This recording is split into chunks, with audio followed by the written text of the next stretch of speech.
Good morning, students. Welcome back to this session.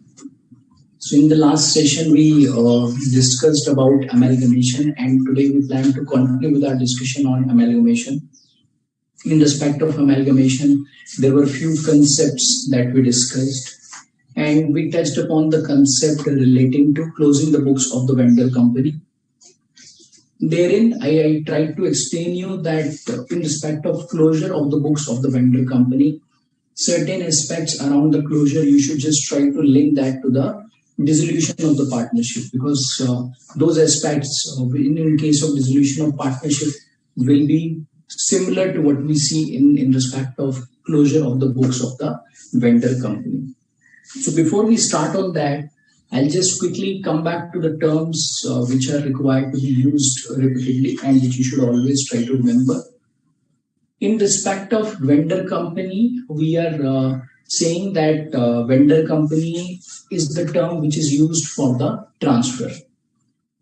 Means the transfer is also called as vendor. And the transferee company means eventually where the business will continue, or this new entity, whatever be the case, will be considered to be the transferee company, and at times it may also be called as vendee company. Okay. Now moving on to illustration number 6, through which we discussed that we are going to understand about the closure of the books of the vendor company. So we can now move on to this illustration number 6. This is page 5.24 of the study material.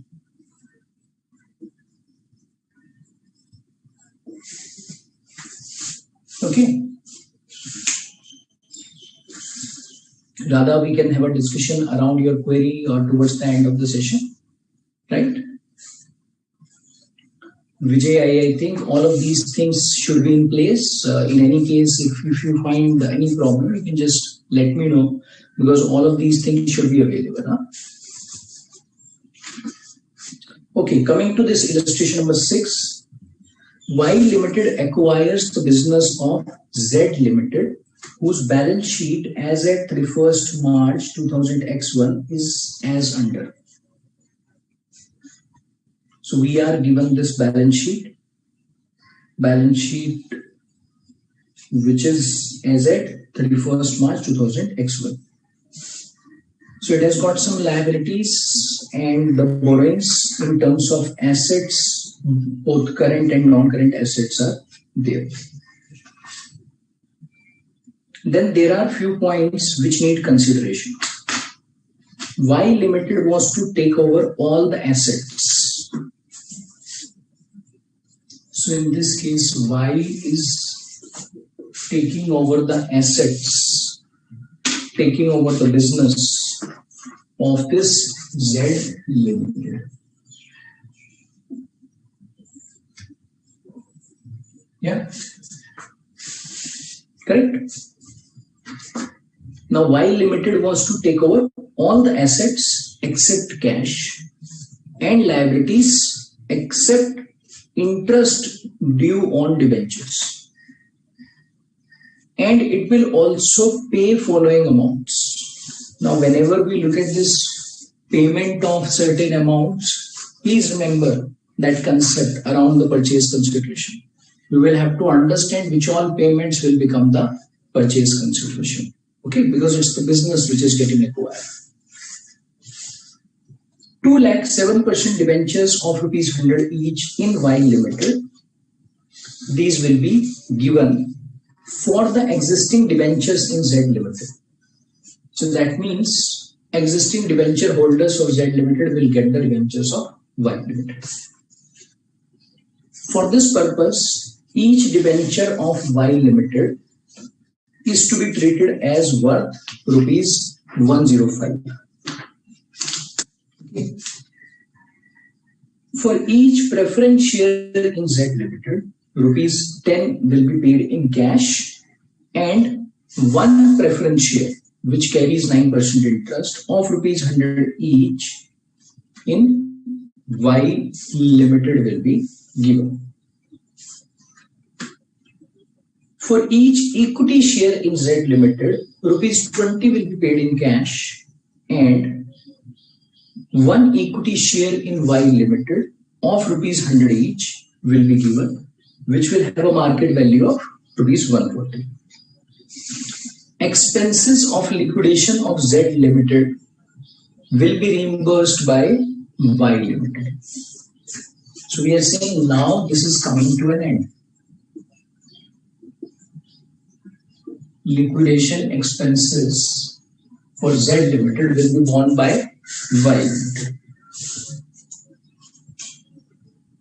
Actual expenses came out to be 12,500, out of which 10,000 will be borne by Y Limited. That means remaining 2,500 will be borne by Z Limited.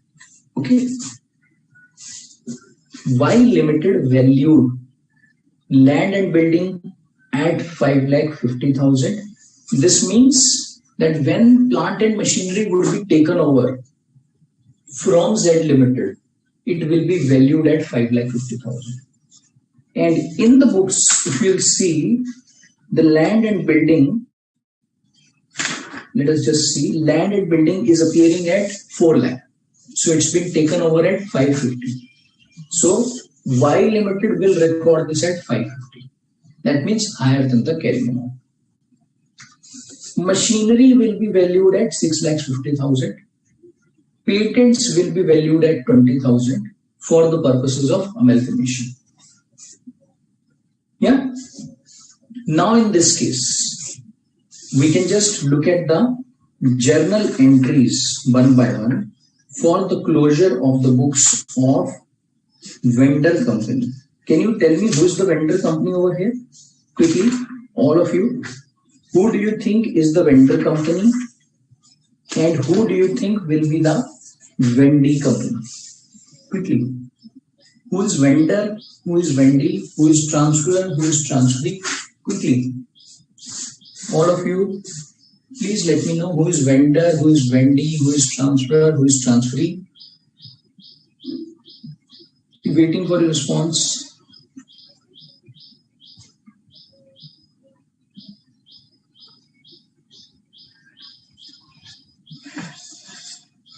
Yes, because that will become the basis of accounting entries which are required to be passed. So who will be considered to be the vendor over here? Okay, Aditya is saying vendor is Y Limited. Is that correct? Okay, then who is the vendee? Who is the vendee? All of you quickly here.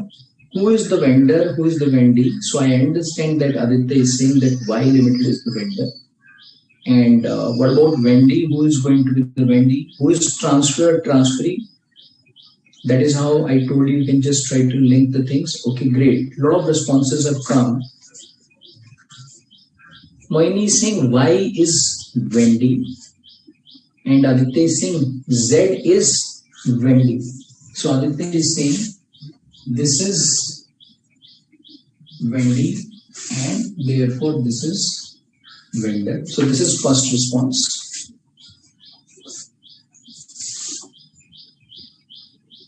Moini is saying Y is vendee. Okay, second response. Piyush is saying Y is vendor. Piyush is saying Y is vendor. Okay. Vasudha is saying vendor company is Z. Z is vendor. Alright. So I have been receiving mixed responses. Lakshmi is saying vendor is Z. Sangeeta is saying Y is transferee and Z is transferor. Vasudha is saying transferee is Y. Ashima is saying Z is vendor. Okay. And Y is transferee. Meghna is saying vendor is Y. Y is vendor. And vendee is Z. Okay, great. Now, this is what you need to first of all take care. Now the question requires, please understand, if you look at the requirement of the question requires closure of the books of the vendor company. Correct? Let's try to think logically about it. Forget the terms, etc. Let's try to think logically about it. Okay, Radha has also given the response. So I'm just not looking at your responses. Great that you've been sharing the responses, because if you give the response, then it really helps in terms of knowing as to what all things you have understood. See, when you look at the closure of the books, can you tell me whose books are required to be closed? Forget about vendor or vendee. In the given situation, when Y is acquiring the business of Z, who do you think will have to close its books out of these two? Quickly. Okay, Radha is saying I have given my response to the earliest. Very good. Vaishnavi is saying vendor is Z and vendee is Y. No problem. So now quickly, if you can also tell me that as per you, and forgetting about these two terms, vendor or vendee, forget about these terms completely. Who do you think will be required to close its books out of these two? In the given situation, which company will be required to close its books? Yes, quickly. Ashima is saying Z Limited books are to be closed. And Moini is also saying Z Limited should close. Same is the response from Vasudha, Janki, and Vijay Shankar. And I think Lakshmi is also saying the same thing. Radha is saying that Z should close its books, which is good. So now please try to understand that the moment you did get into these terminologies, all of you answered the same thing, that it's Z Limited whose books are required to be closed. Yeah, I do not see any different answer, which was not the case when I asked you a different question. Correct? So that means if you think logically, there are great chances of giving the correct answer.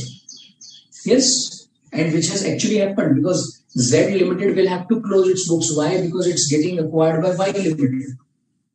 Now let's come back to our discussion. Who is going to be the vendor? Who is going to be the transferor? Transferor is the one who transfers. Who is the transferor? Who is transferring the business in this case? Z. So he will become the transferor. Or in other words, transferor. Or in other words, vendor. Vendor means the one who is transferring the business. And vendee is one who is getting the business, transferring, where the business is coming. So therefore, who is going to be the transferee in this case? Y. Or for that matter, we can say Y Limited. Now clear? Yeah? Now this is important to understand, because in the exam, it's not necessary that the question will specify close the books of Z Limited, close the books of Y Limited. Question may require you to pass the journal entries in the books of both the companies. And that's why it's important for you to understand conceptually who should become the vendor and who should become the transferee. Because if you don't understand that correctly, most of your accounting entries will go wrong. Yeah? Now clear on this concept? Okay, now moving on to the accounting entries. So the first step will be what? You remember? For the closure of the books, what is going to be the first step? Realization account. Yeah. So in this scenario, once again, what do we need? Realization account. So what is going to be the accounting entry? So we are looking at the accounting entries now. So what will be the accounting entry? All the assets of the transfer of Z Limited will be transferred. So PP, intangible assets, land and building, plant and machinery, goodwill, patents, then we have inventory, and of course trade receivables. They will get transferred. So we will say realization account debit to assets, or we can say to sundry assets. Now what all sundry assets do we have? Goodwill,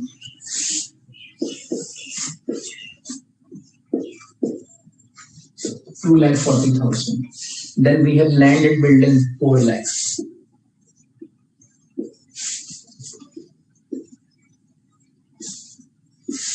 Then I think it's plant and machinery, 6 lakhs. Correct. All of these will first of all get transferred at carrying amount. Yeah. Because we are moving all of them to realization account. And please understand that we are not preparing the books of vendee. We are not preparing the books of transferee. Who will record all of these assets at the acquired value? The entity which is acquiring this. We are not into the books of entity which is acquiring this. Yeah, we are looking at the books of entity which is getting acquired. Prakash is saying, sir, in this question they have not mentioned whose books are required to be closed. So that's why I have told you that the books of Z are required to be closed. Yeah. Patents, 50,000. Inventory, 1,50,000.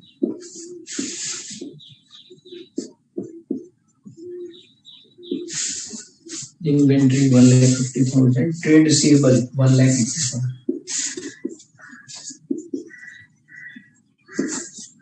Okay. So this becomes 16,20,000.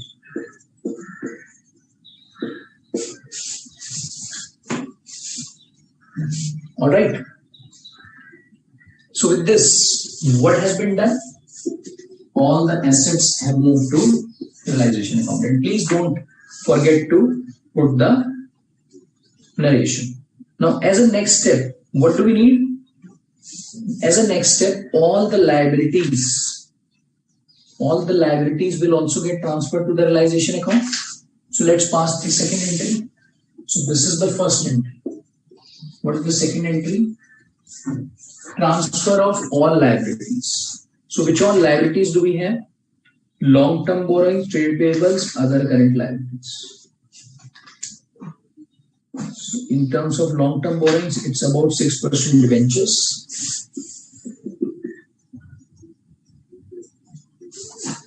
Debentures, debit, 2 lakh. Correct. Then trade payables. Trade payable is 1,20,000.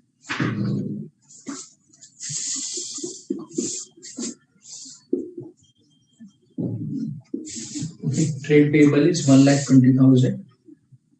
Then we have other current liability, which is interest payable on debentures. But this interest payable on debentures, this has not been taken over by Y. Okay. Now, all of those assets or all of those liabilities which have not been taken over, those will not get transferred to realization account.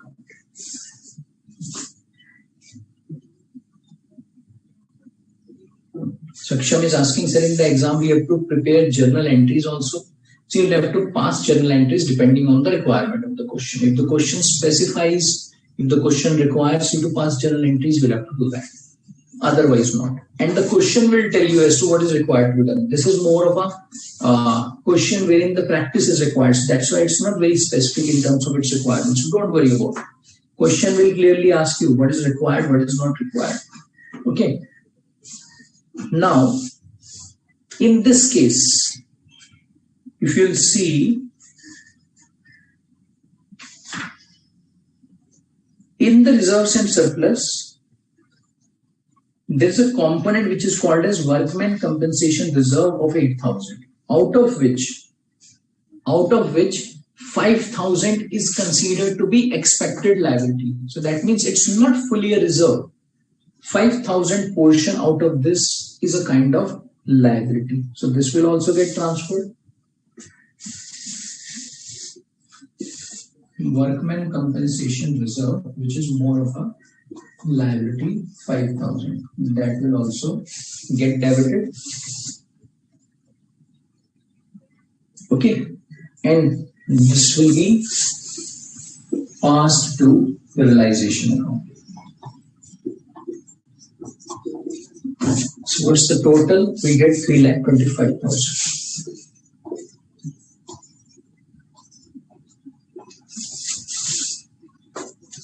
And of course, after this, you need to pass the narrations.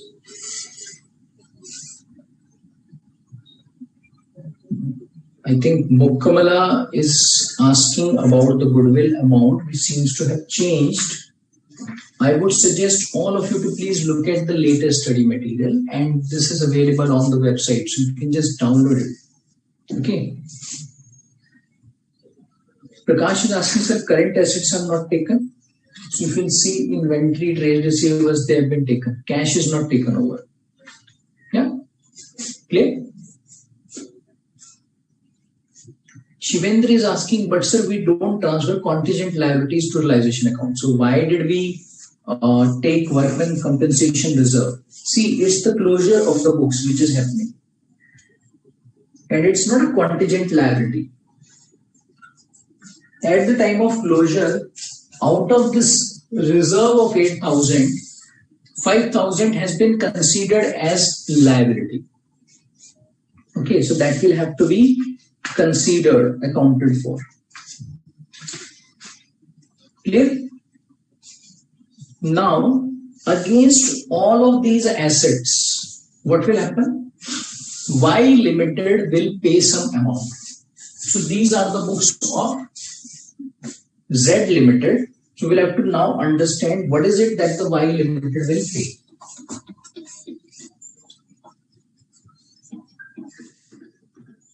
Now, for our purposes, you need the purchase consideration. You should leave some space. I think you should leave a space of approximately 2.5 pages. Yeah. And then you should get on to the working notes. So I am also going to the working note, but I'm just going over here. So now, as a third step, what do we need? As a third step, compensation, purchase consideration will come from Y Limited.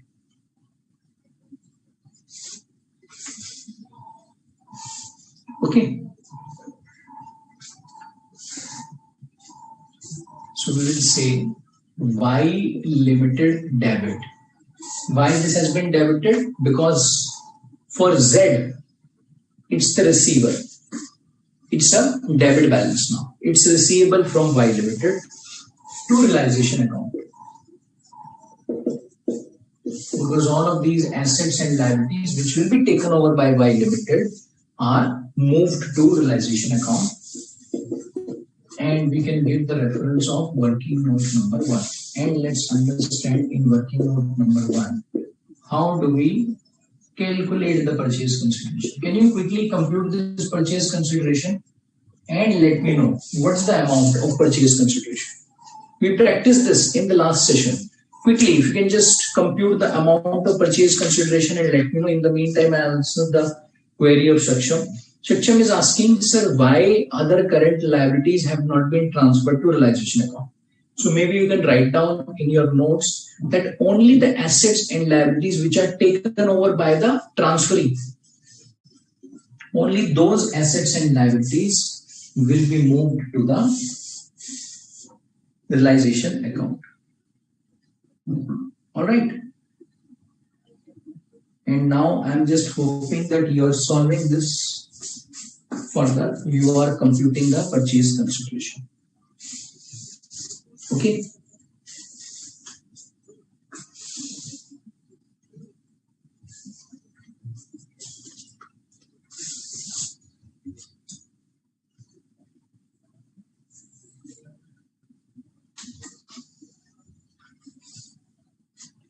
Clear? So I'll move on to the purchase consideration now. If you have solved this, you can just start sharing your responses. If the purchase consideration is already computed, you can start sharing your responses. Yeah? Okay, so now in terms of the purchase consideration, do we consider debentures payment as the purchase consideration? No. But the payment towards the preference shares, that will be considered. So preference shareholders, we are paying them rupees 10 in cash. So how many preference shares do we have? Of rupees 100 each. So we have 4,000. They will be paid 40 in cash. So this is cash. And then one preference share will be issued for each preference share. So that means 4 lakh will be the preference shares. So this is cash and 4 lakh will be 9% preference shares issued in Y Limited. Okay. Next is equity shares. And for equity shares again, 20 per share is paid in cash. So we have 8,000 shares, 8,000 equity shares.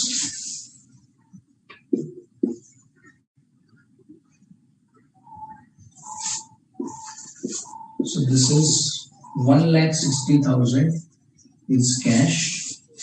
And then one equity share will be given of rupees 140 each. So let us just quickly compute this amount. One equity share will be given. So what is the value that we get?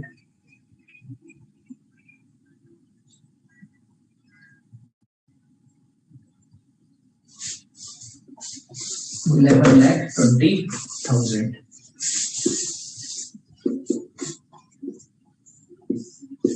$11,20,000. These are equity shares.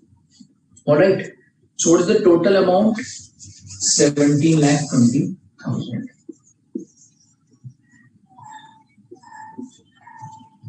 So this is the total amount. And Sakshi has computed this. Very good. Ankita, some of these questions may automatically get answered. So please wait for a while. Yeah.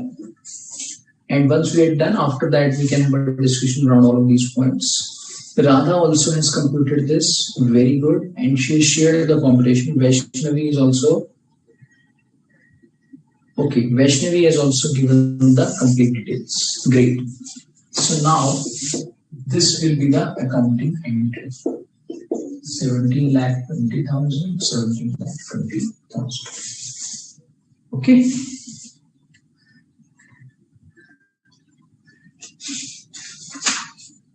Now, as a next step, what is required to be done? Now we will settle the account. This Y Limited will now settle the account. So how do we settle it? We have got this breakup. Correct? We have got this breakup. So now, what has been received in cash from Y? 40,000 and 1,60,000. Okay. So this is the cash. 4 lakh is preference shares. 11,20,000 are the equity shares. Okay, Vasudha and Meghna have also shared the computation. Very good. Okay, moving on to next entry. 4. So we'll say cash debit. What's the amount? 2 lakh.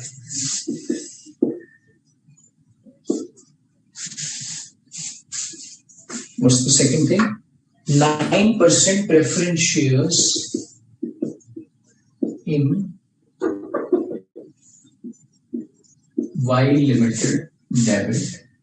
So this is 4 lakh.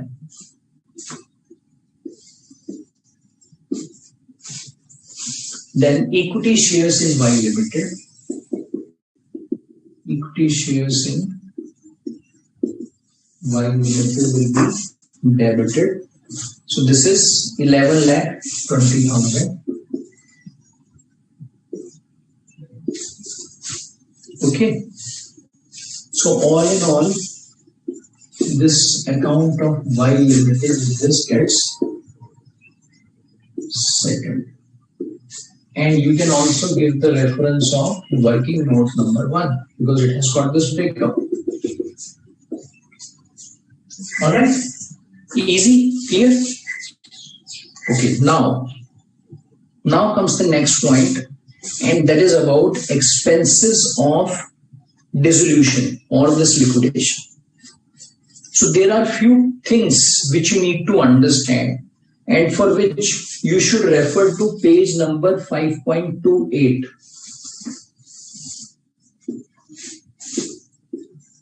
Please refer page number 5.28.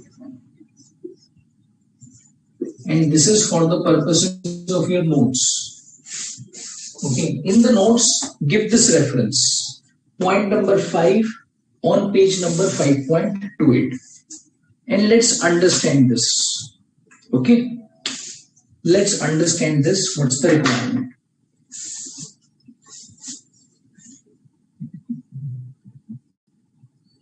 Expenses of liquidation have to be dealt with according to the circumstances. Means there could be various situations. First situation, all the expenses are borne by vendor company. All the expenses are borne by vendee company.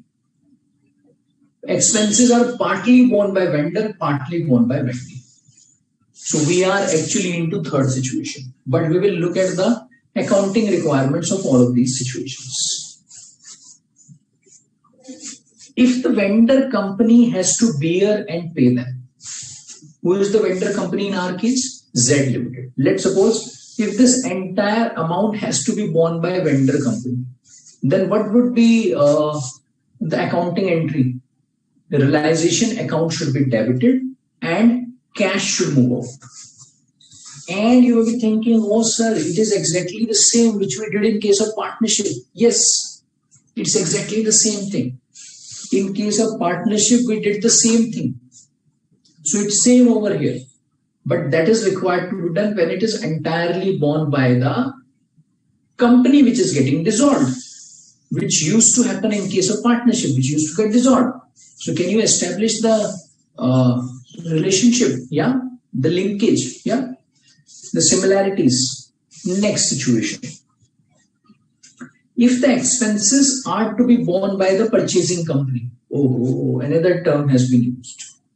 You were confused with transfer, transferee, vendor, vendee. Now a new term has come in, purchasing company. Now who is the purchasing company?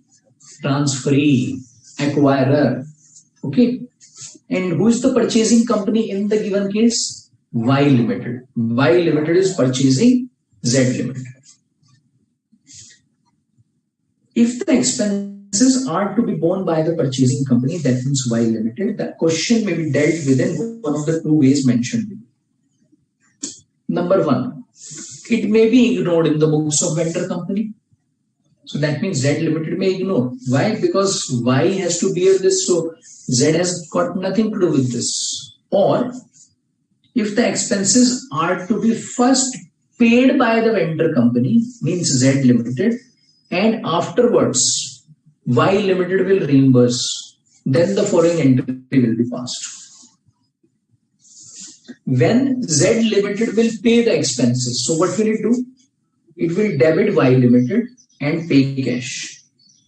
And when it will receive cash, it will debit cash and credit Y Limited. So that means it will not record this as an expense. It will record as receivable from Y Limited, which again seems to be very, very logical. Correct? All of you clear on this? Okay. Now, in this scenario, in our scenario, we are into a scenario wherein it's a mix. Partly borne by vendor, partly by vendee. So that means we understand the accounting entries. For the part which is borne by the vendor, what will be the accounting treatment? As if it's borne by the vendor. And the part which is borne by the vendee, what will be the accounting treatment? The accounting treatment which we discussed when it's completely borne by the vendee. Okay. So now in this scenario, out of total liquidation expenses of 12,500, Y Limited will bear the expenses in the form of reimbursement to the extent of 10,000. So that means, first of all, Z Limited will have to bear the expenses which Y will reimburse. So what will be the accounting entry in the books of Z Limited?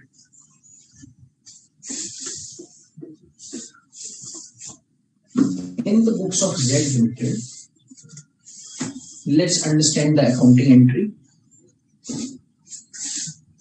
It will say Y Limited debit 10,000. Why? Because this is not an expense for Z. This is receivable from Y. Yeah. Next, the amount which Z will bear will go to realization account. Realization account debit 2,500. This is the amount which Z Limited will bear. And great, Vasudha has also shared the accounting entry. Very good. To cash. To cash 12,500. Correct? Now, out of this 10,000, we will have to record, out of this 12,000, out of this 12,500, 10,000 which is receivable from Y Limited, that will have to be collected. Yeah. So, what will be the next entry? Y Limited debit to cash debit to Y Limited.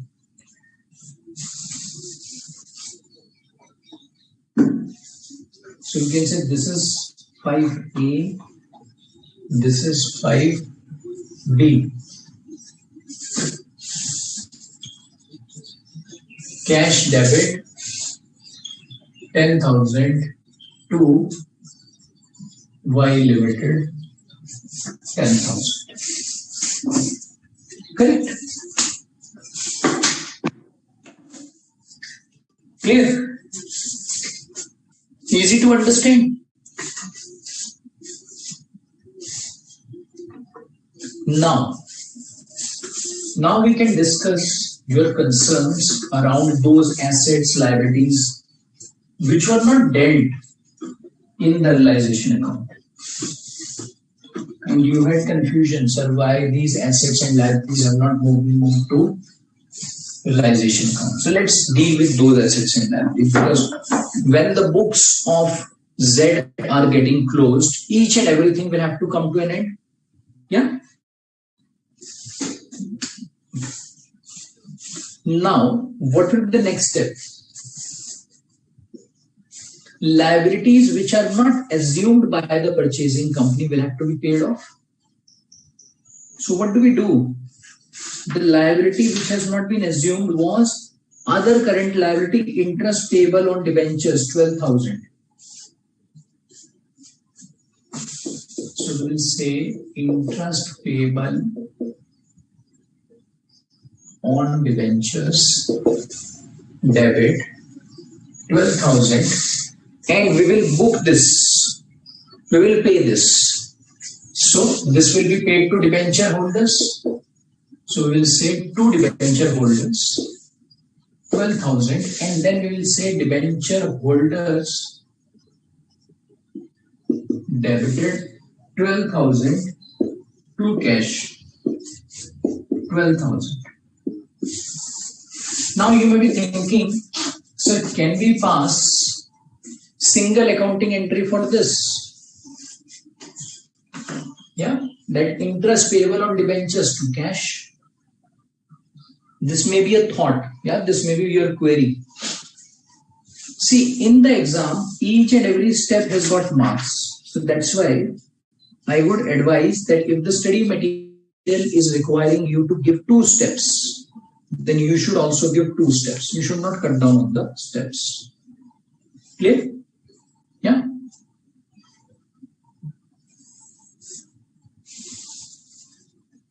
Now, what will be the next thing? Next thing will be the issuance of this preference share capital. Now, the preference shareholders will be credited with the amount payable to them. And what do we debit? Preference share capital. Because that is how this settlement will have to happen, because Z Limited has received the preference share capital, but this has to be given to preference shareholders. So if you'll see the previous entries, Z Limited received the preference shares from Y, but that is now required to be distributed to preference shareholders. So what would it do? It would debit its preference share capital of 4 lakh, because this will come to an end. 6% preference share capital will be debited. This is 4 lakh. This will be debited 4 lakh. And against this, preference shareholders are getting 4 lakh as the capital in terms of preference shares and 40,000 as cash. Two preference shareholders, they are getting 4 lakh 40,000. 40,000 will also be paid in cash. So that cash will move out of realization account. Realization account will be debited 40,000. Okay. And now this distribution will take place. So we'll say preference shareholders account debited 4,40,000 to cash 40,000 to 9% preference share capital in Y Limited 4 lakh. Now with this, what has happened? This preference shares which Z Limited had collected or received from Y, this has been given to the preference shareholders, and preference share capital in the books of Z has come to an end. In the books of Z, this preference share capital has come to an end. Similarly, now this equity share capital will also be required to be closed. This will be required to be paid off, because equity shareholders will get whatever is residual at the end. Correct? So now as a next step, what do? We will now do similar sort of distribution for equity share capital. So this was accounting entry number 8. You want to just keep it aligned with the study material. Okay.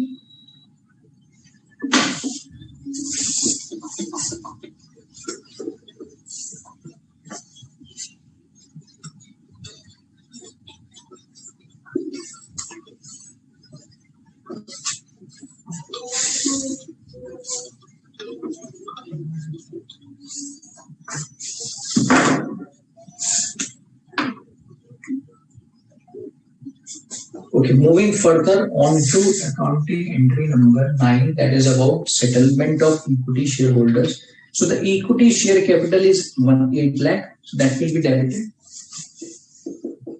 Equity share capital is debited. It becomes 0. And to the equity shareholders,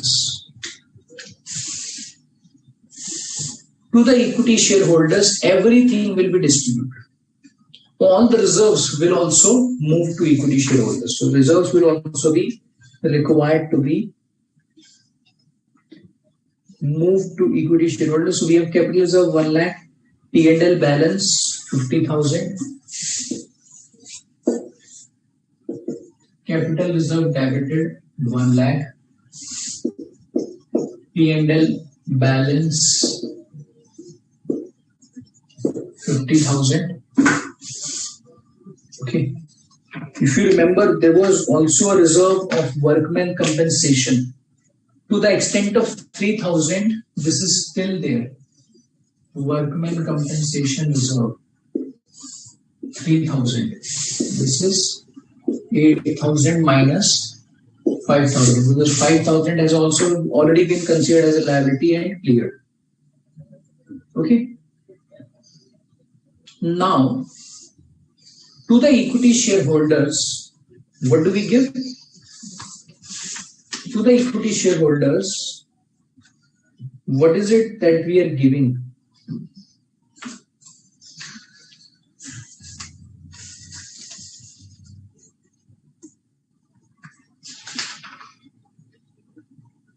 Just 1 minute.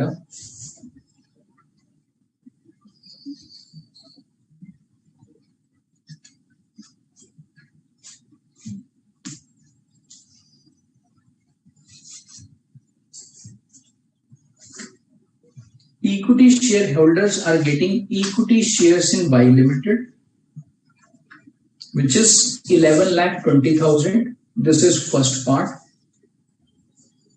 And the other part is towards cash.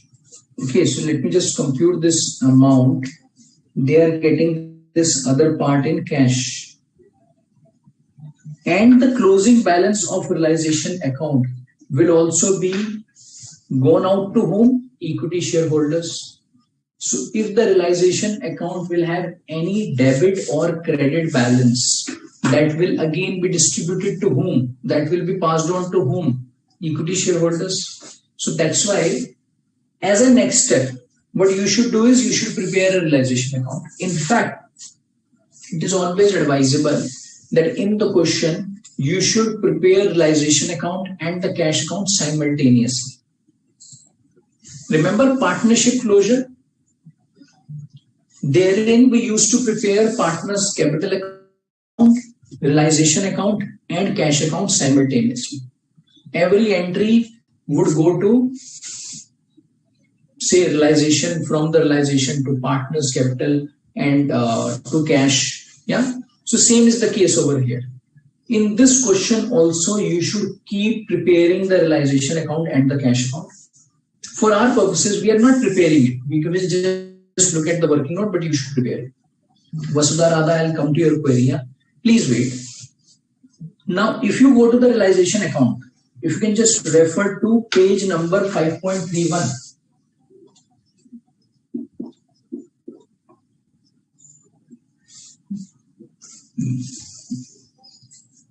Page number 5.31. In the working note, realization account has been prepared. And therein a balance has also been given. Okay. Therein you also see a balance. Correct?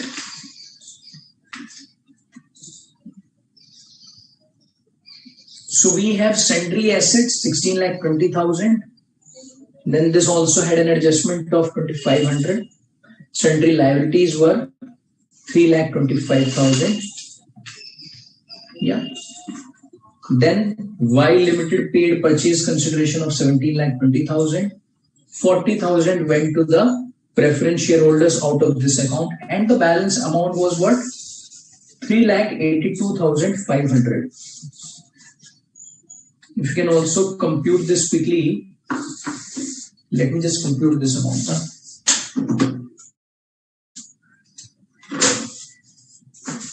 Let me just compute this. All of you, please concentrate on this for the time being, and I'll come back to your queries.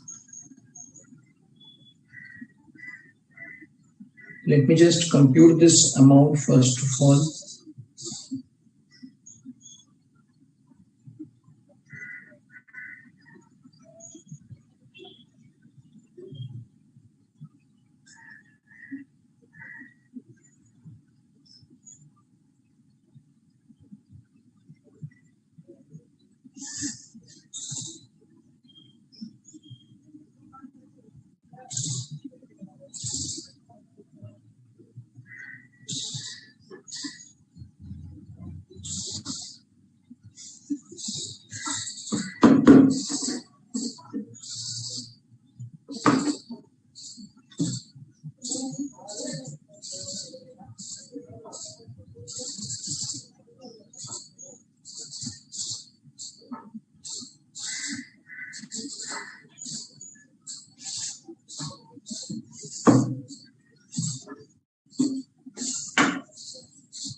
Okay, so if you go to the realization account, can you all please go to the realization account? You will see a difference of approximately 40,000. Can you see a difference of 40,000? Yeah, 3,82,500. I'll come to your queries, Janki, Mukumala. I'll come to your queries. Please wait. Please understand the concept that we have been discussing right now. So if you look at the closure of realization account, the closure of realization account actually results in a difference of 40,000. This 40,000 is towards the preference shareholders. Yeah. So currently I'm just picking up the numbers which have been moved over here. But for your purposes, what you should do is, for your purposes, you should look at the amount which is moving from realization account to this accounting entry. And let me just pick the total of this.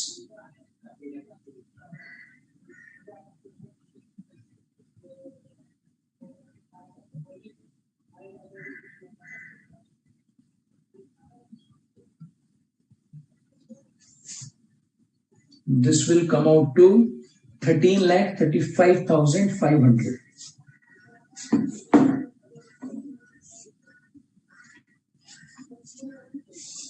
So please understand that in the realization account, balance of 3,82,500 should have been transferred. Okay, and you can give the reference of working note number 2. This working note number 2 is actually working note number 1 of the study material.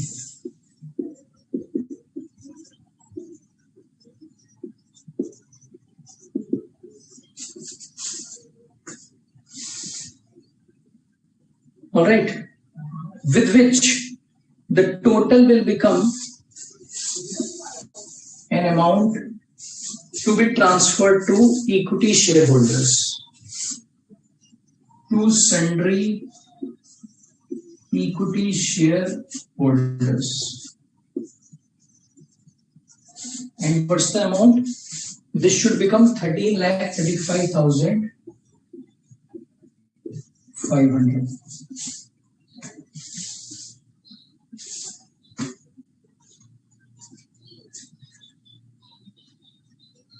Yeah, Pratik, you are right. So there seems to be a slightly typing problem of this amount and this amount.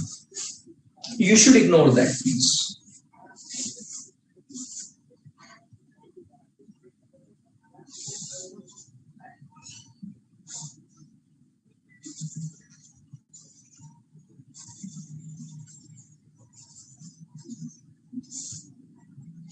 You should ignore this, please. Okay. You should look at these two amounts as the final amount. Clear? Yeah. Now moving on to the next part.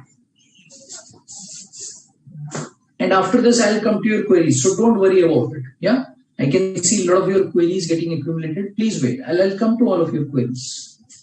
Next, all of these sundry equity shareholders, they will be paid their amount.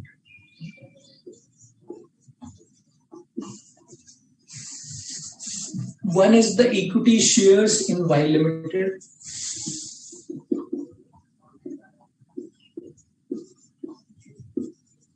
Equity shares in Y Limited will be given to them 11,20,000.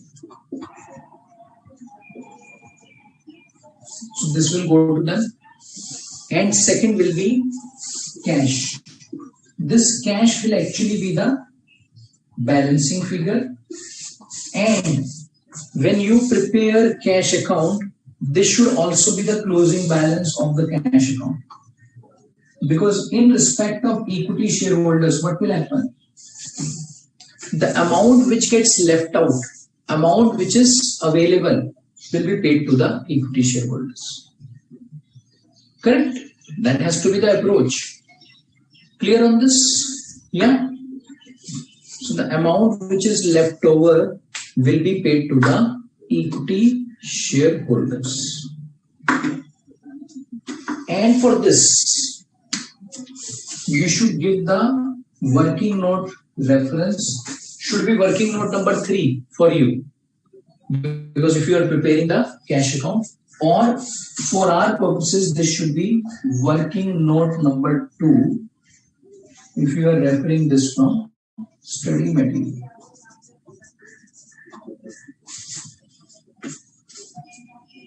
Okay. Clear on this? Yeah. So now I'll come to your queries. I'm just hoping that all of you are clear on this. Now I'll come to your query.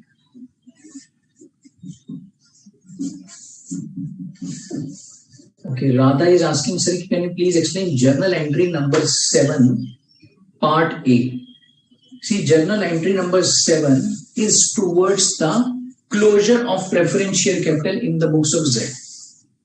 In the books of Z, preference share capital, equity share capital, that will come to an end. That has to become 0. How will it become 0? When you will debit the capital. And when the capital will be debited, what will happen? Preference shareholders will have to be paid. So this is towards that. Vasudha is asking about entry number 8. See, entry number 8 is towards the distribution to preference shareholders. When you have credited the preference shareholders, they will move out. They will move out with cash and with the preference shares. Janki is saying, sir, there is no specification about liability from workmen compensation reserve. Then the whole amount would be paid off? No. If you look at the question, it says 5,000 is the expected liability. Mukkamala is saying, what is the meaning of liquidator of Z Limited? Meaning of liquidator of Z Limited is something which has been appointed as the liquidator. Means this person who is carrying out this entire liquidation process is liquidator of Z Limited. Lakshmi Singh said, does sundry equity shareholder means including preference shareholders? No, because those have already been settled. Please remember, in accounting entry number 7, we cleared that.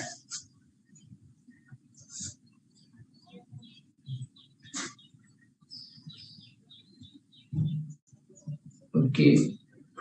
Irana is then asking, sir, in sundry assets in study material, underwriting commission is not taken into account while transfer of all of assets has been done.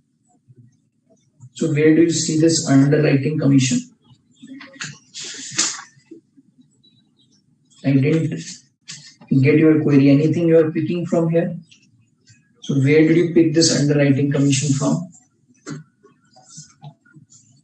Aditya has understood. Vasudha is also looking at accounting entry number 9. See, accounting entry number 9 is similar to what we did in accounting entry number 7. 7 you have understood. So 7 is for closure of preference share capital. Similarly, 9 is for closure of equity share capital. But other than equity share capital, all of the reserves which are there in the books, those will have to be closed. And who will be entitled to all of those reserves? Equity shareholders. So everything which remains in the company at the end will go to whom? Equity shareholders. Okay? All of you clear on this? Vaishnavi is asking, sir, why you have not considered underwriting commission? And again, I'm not clear where are you picking this underwriting commission from? All of you have been specifying underwriting commission. I'm just looking at it. If there's anything I have missed out.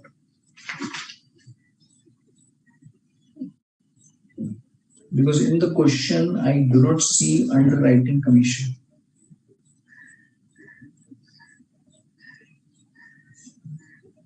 I'm just hoping that you're looking at the latest study material. Is that correct? Otherwise, you should give me the reference. Please give me the page number, point number, so that I can understand if there's anything I missed out. Yeah? Shubrat is clear on this. Ram Kumar is clear on this. Mukumala is saying liquidator means he has to close the books of the vendor company. Yes, of course. Vasudha has understood this now. Great.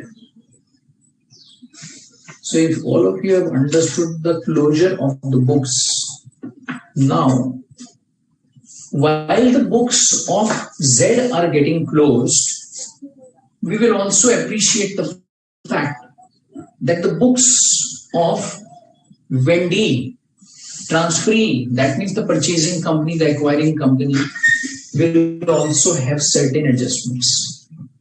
Because while limited is getting the assets, it's getting the business. So certain adjustment entries are also required to be considered in the books of Y limited. Correct? So now what we will do is, now we will look at the books of accounts of the purchasing company. With the same question, we'll try to understand the adjustment entries. We'll try to understand the adjustment entries which will be passed in the books of purchasing company. Okay?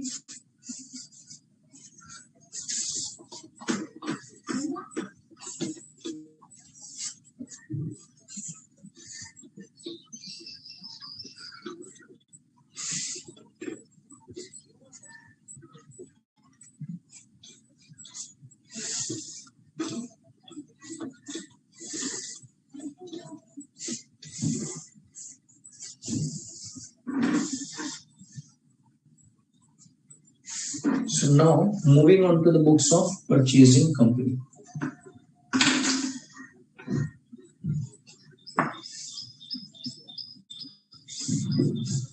So for your reference, you should now change the approach.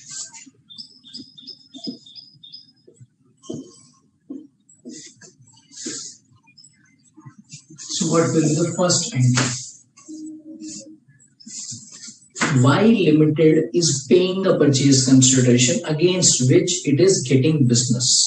It is getting assets or liabilities. So it will say business purchase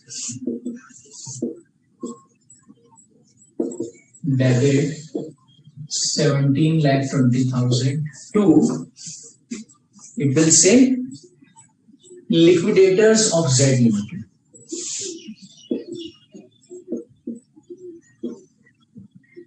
See, the company will not be doing this activity on its own. Somebody must have been appointed for this purpose. Who is that person? It's the liquidator. Yeah. Moini is asking, sir, if P&L would have a debit balance, then again it's a reserve. It will go to the equity shareholders. Okay. And this purchase consideration we have already computed in working note number 1. So you should give the reference of working note number 1 over here. Correct? Now, next. All the assets and liabilities will now move to the books of Y Limited. And now they will not be coming at carrying value, but at agreed values. So land and building will be debited. What was the amount? 5,50,000. Plant and machinery was 6,50,000. Patents 20,000.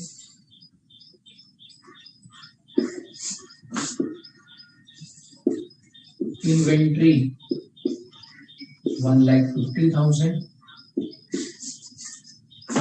Then trade receivables 1,80,000.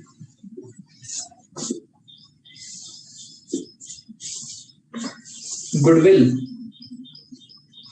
5,05,000.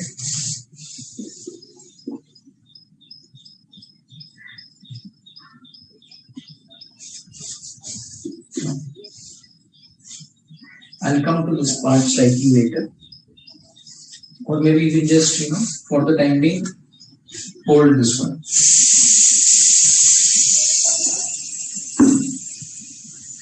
And liabilities will also come to provision for workman compensation.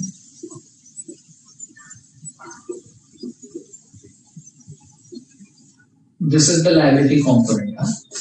This was, I think, 5,000.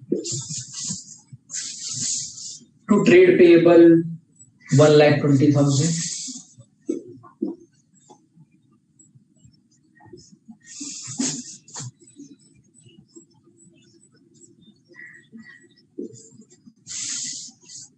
Then it will issue debentures against the debentures of the other party, debentures in Z Limited, and those debentures are issued at a premium.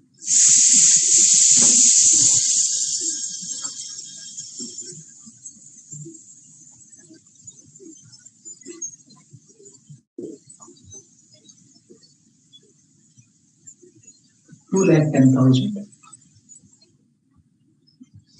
Now, this business purchase account is credited because we were debiting the business purchase, but against this business purchase, we have received the assets and the liabilities. We will credit this account to business purchase. 17,20,000. Now, if you remember that whenever acquirer will acquire the business, this is the purchase consideration which has been paid, and against this purchase consideration of 17,20,000, these assets and these liabilities have been acquired and assumed. So these assets have been acquired, these liabilities have been assumed. So what's the net amount of these two? If you can compute the net amount, these assets minus the liabilities, total, if you can compute quickly. These assets minus these liabilities. Okay, don't consider business purchase as the liability. Quickly, if you can give me the amount, please. Yes, I am waiting for a response.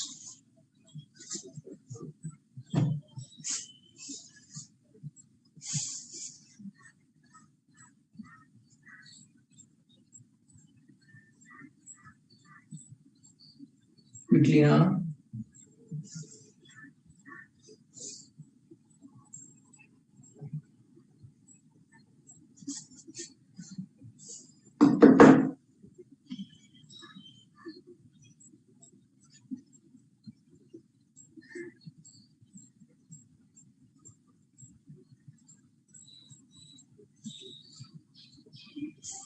Can you give me the total of all assets and all liabilities?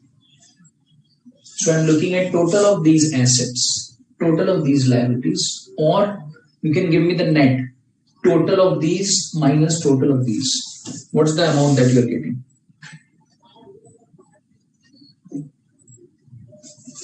Vasudha is saying it's 13,35,000. I think you have taken the total of all of these.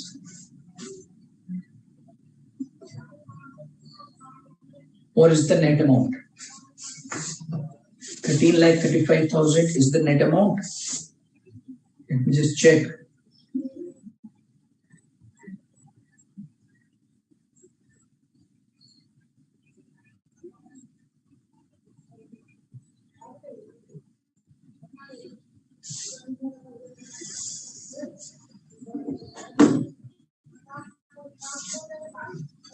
Quickly.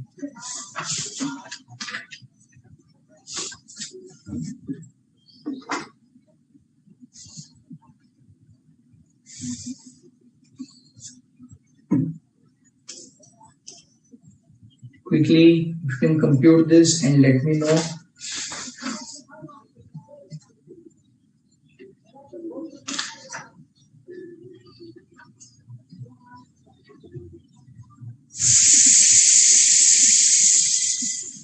So I'm getting mixed answers.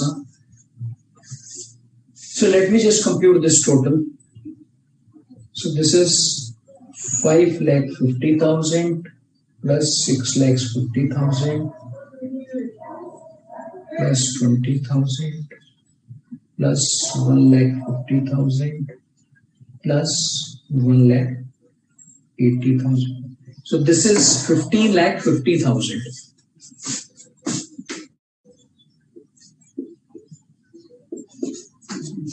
Okay. And what's the total of these three? This is 2,10,000, 230, 330, 3,35,000.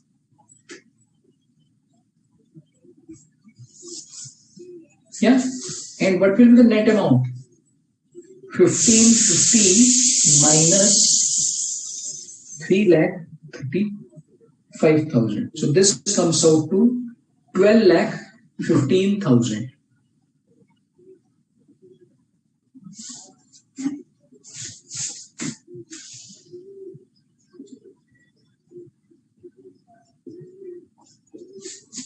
Yeah, this is the net amount. Okay, 12,15,000. Now, as against this purchase consideration of 17,20,000,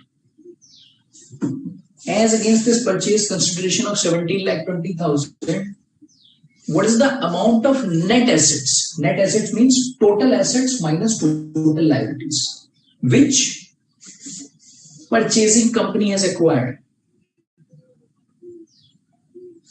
5,05,000. So the net assets which he has acquired is, the net assets which he has acquired is 12,15,000. So that means he has paid more purchase consideration. He has paid purchase consideration in excess of net assets. So what would it become? Goodwill. So therefore we can say we will have goodwill, which is a balancing figure, which is equivalent to 5,05,000. You may have a question, and I was just expecting that somebody will ask me about this question, that in the balance sheet of this vendor, goodwill is already appearing at 2,40,000. Why that has not been moved over here? If you look at the question And even if you look at the realization account, even if you look at the realization account, goodwill of 2,40,000 which was taken to realization account, why that has not been considered over here? That is because of the fact that this goodwill, which is a balancing figure, includes this 2,40,000 also. Clear on this? Yeah? Clear on this? Okay, so now moving further.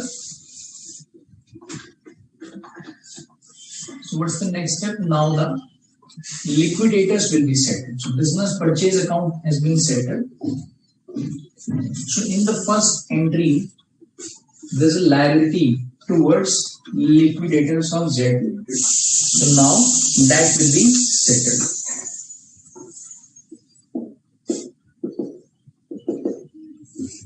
So liquidators of Z Limited will be debited and they will be paid off. They will be settled. So the cash is gone out. You remember? Cash was 40,000 plus 1,60,000. Remember working note number 1? 40,000 is going to preference shareholders. 1,60,000 is towards equity shareholders. So 2 lakh is the cash which has been paid. Then equity share capital has been issued. Equity share capital has been issued at a premium. 11,20,000 is towards the equity share capital. So par value is what? 8,000 into 100. So this is the face value, or we can say par value. To securities premium, 8,000 into 40. 3,20,000. And the other component is preference share capital. And the preference share capital was at face value, 4 lakh. Okay. So with this, do we settle this account? Yes. 10 lakh. This is 17,20,000. Okay, so liquidators have also been settled. Now what will be the next step? Settlement of debentures. The debentures in Z Limited. They will be debited 2,10,000. Against this, debentures of Y Limited will be issued to 7% debentures which have a face value of 2 lakh. Face value of 2 lakh and 10,000 is the debenture premium. To premium on debentures. 10,000.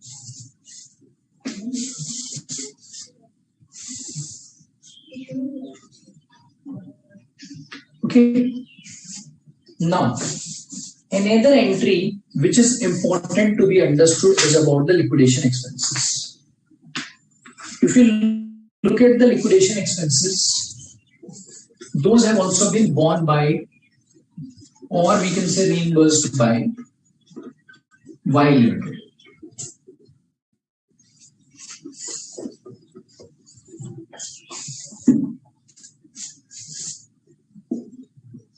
Now for this, once again, you can write in your notes point number 5 and give the reference page number 5.33. Take this to your notes. Okay, this is something I am telling you if you are preparing your own notes. If you refer the study material, the relevant pages, then of course everything is covered over there. But if you are preparing your notes, then you should write this point in your notes. Treatment of expenses borne by the purchasing company. Okay. Now, whenever the expenses are borne by the purchasing company or reimbursed by the purchasing company, which is one and the same thing. What will be required to be done? The amount will be debited to goodwill or capital reserve as the case may be. In this scenario, there was goodwill, so that's why this amount will also go to goodwill. If there would have been a capital reserve, then the capital reserve would have got credited. Sorry, debited. 10,000 and bank has been paid. So we can say this is the additional amount which has been paid over and above purchase consideration.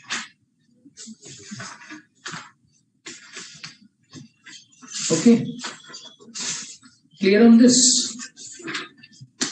Vasudha is asking, sir, 5,05,000 is includes 2,40,000 of the goodwill of Z Limited. Of course, yes.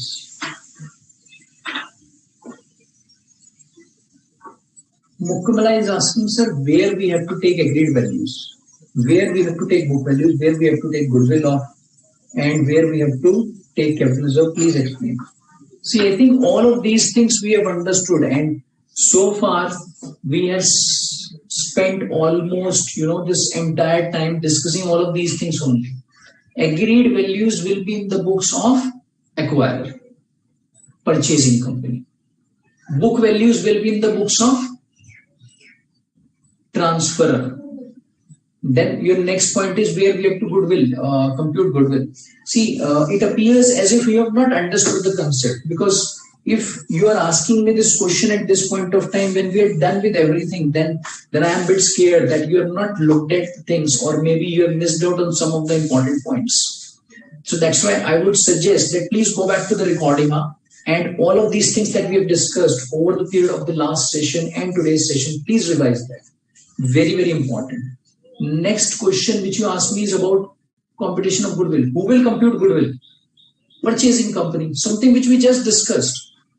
And who has to compute capital reserve? Again, it's the purchasing company. They have to compute capital reserve. Okay, yeah, but I think you need revision of this. Very, very important. It's okay. It's okay if you have forgotten all of these things. It doesn't matter. But do revise this and do practice questions after you revise. Ankita is saying, sir, if preliminary expense is given in the question, then what's the treatment? If preliminary expense is given in the question, then it's an expenditure which has to be sort of written off. It will come to an end.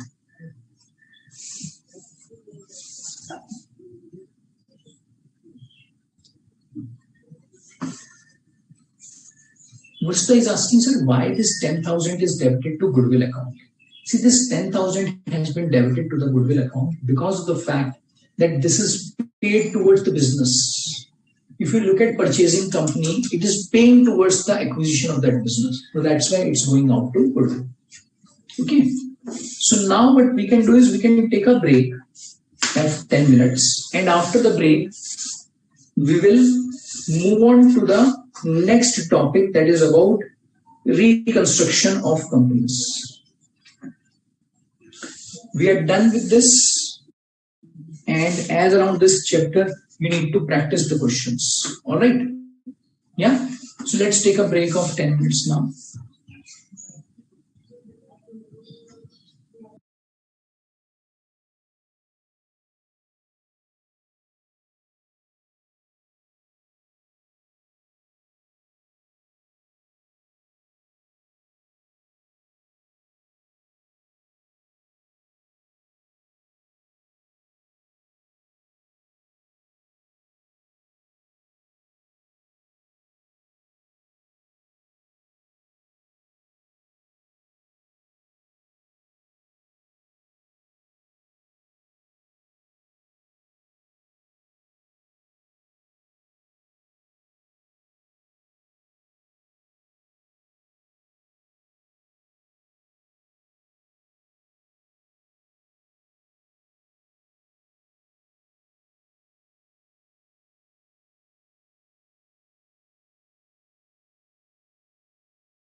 Hi, welcome back. So we'll now move on to the next topic, and I've also got some queries from you. We'll have a discussion on your queries first of all.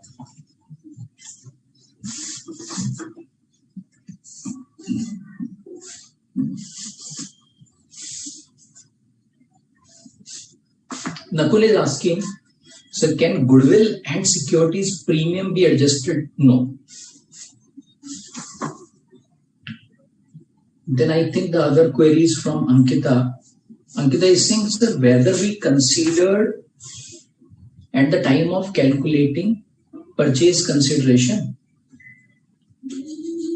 Which one? I think you are talking about this preliminary expense, or what is it that you want to check? So your query doesn't seem to be very clear.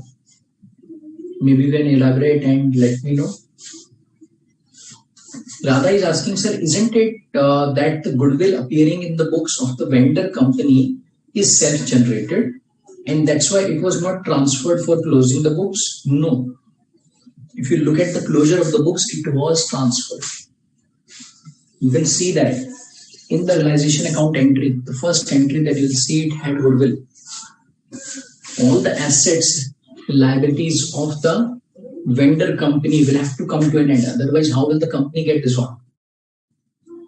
Okay.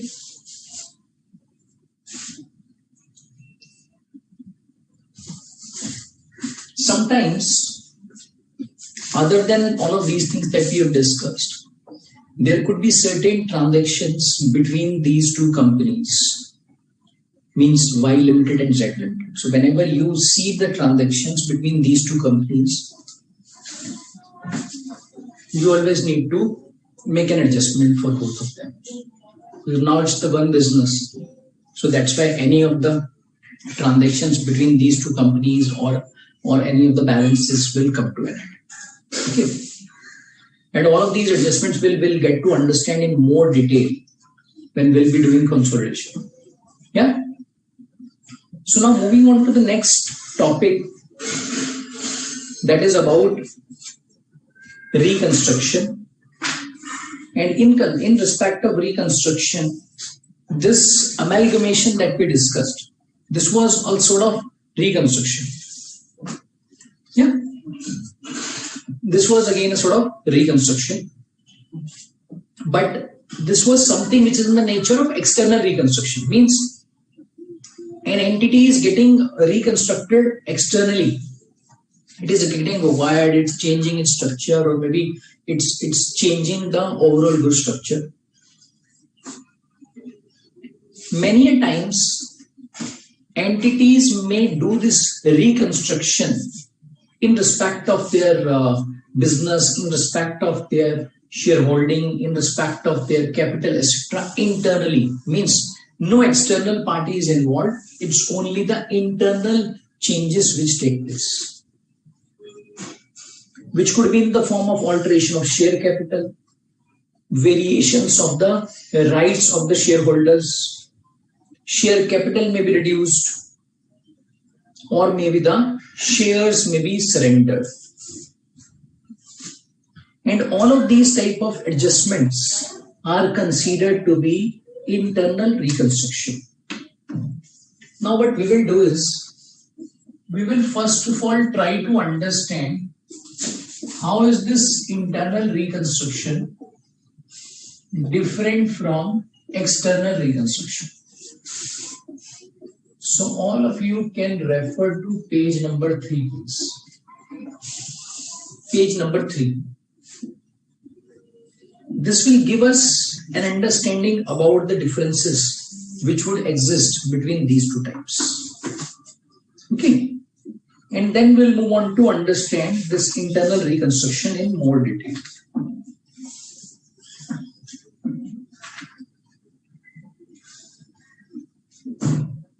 Existing company in case of internal reconstruction is not liquidated. In case of external reconstruction, what do you see? That the existing company is liquidated to form a new company. But in case of internal reconstruction, the company continues. It's not getting liquidated. there are certain changes which will happen in its capital, in its debt structure. But as regards the existence of the company, there's nothing which changes on that. Next, if we talk about external reconstruction, in case of external reconstruction, you will not see any reduction of capital. In fact, there is generally a fresh capital which will be introduced, generally. And the shareholders will not see any variations in their rights. But in case of internal reconstruction, you will see generally there is a reduction of capital. And sometimes the outside liabilities like debenture holders may also have to cut down on their rights towards their payments. Okay, so those liabilities may also get reduced. And those are not getting reduced because somebody else will pay them. Even if those are not paid, their right to collection goes down. Yeah. As regards external reconstruction, it can be affected without the interference of the court, and it is less time consuming process. But if you look at internal reconstruction, it requires confirmation of the court, means there's a scheme which has to be approved by the court properly, and other legal procedures are required to be followed before it is implemented. So let us now try to understand some of the requirements in relation to internal reconstruction and some of the types of internal reconstruction, means how will this reconstruction take place which will be considered to be internal reconstruction. So the first type under this internal reconstruction would be the alteration of share capital. Yeah, it would be the alteration of share capital. Now let's understand what could be there in terms of alteration of share capital. One, it could be increase of authorized share capital, and you can write down all of these things as your notes, please, if you want. Or you can also give the reference of this section number 2.1 on page number 6.4 of the study material. So we are just looking at various types through which alteration of share capital can be done. Meghna, I think you'll have to wait for some time. All of these questions will automatically get answered. Huh? Mukamala, please wait. I can see a lot of your queries coming up now as around, sir, how will this reduction of liability happen? How will this reduction of capital happen? Please wait. Please hold on for some time. Let me just get completed with certain concepts. Automatically, all of your queries which have come so far will come to an end. Okay, please wait. Now, the various types of alterations which we were discussing was increase of authorized share capital, consolidation and subdivision into shares of larger or smaller denomination, conversion of all or any of the shares into stock, and cancellation of shares which have not been taken or agreed to be taken by any person. So as a first step, what we will do is, we will now move on to understand with examples all of these things. Okay. So we will first of all discuss what is the subdivision and what is consolidation of shares. So on the same page, page number 6.4, if you can move on to example. Yeah, there is an example which is given. A company with a share capital of 10 lakh. Company which has a share capital of rupees 10 lakhs. Divided into 10,000 equity shares of rupees 100 each. 10,000 shares of rupees 100 each. On which rupees 75 is paid up Okay, rupees 75 is paid up. So that means rupees 25 per share is unpaid. Decides to reorganize its capital by splitting one equity share of rupees 100 each into 10 equity shares of rupees 10 each. So that is how they are deciding to restructure this. The consequential entry in such a case would be what?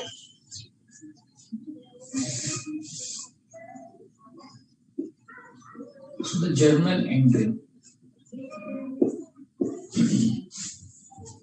Equity share capital will get debited. Equity share capital will be debited. What's the total amount? 7,50,000.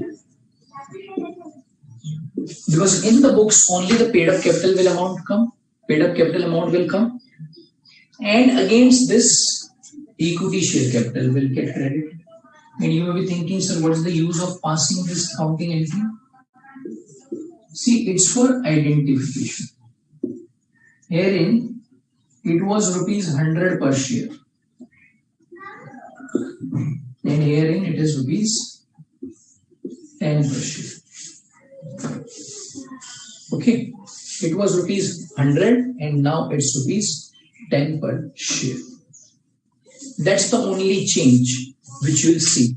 Now with this, what has happened? Company has changed its share capital of rupees 100 each to rupees 10 each. Okay.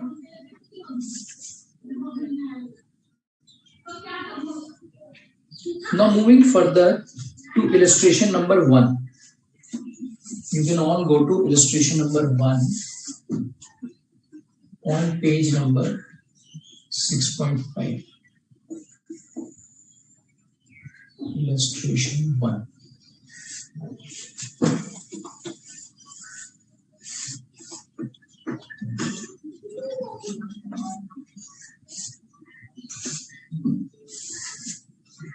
Aditya and Ankush are asking me about the reference of the questions. I think you are not following this one. Is this visible? Page number 6.5, illustration number 1. Okay. And it's the new study material. Anushka, I think all of these things are available to you the way you are doing it right now, same way you can take anything up. Alright. On 31st of December 2000 X1, B Limited had 20,000 rupees 10 equity shares as authorized capital, and the shares were all issued on which rupees 8 was paid up. So all the shares were issued, rupees 8 was paid up.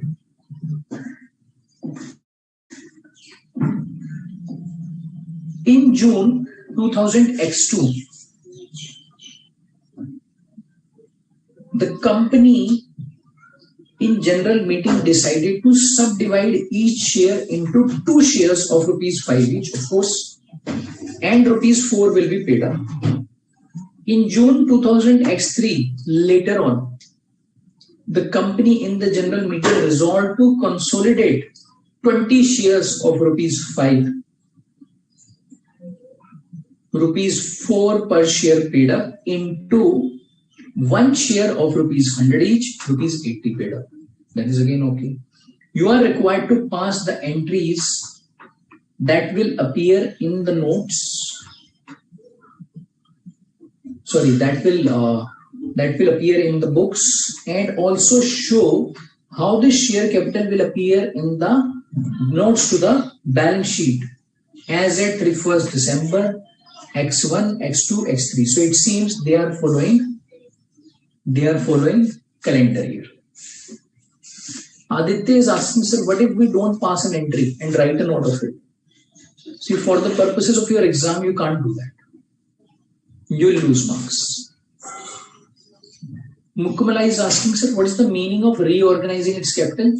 So this change of rupees 100 each to rupees 10 is something which you call as reconstruction or reorganization. So let's move on to the accounting entries and the balance sheet. So I'll prepare this note to the balance sheet.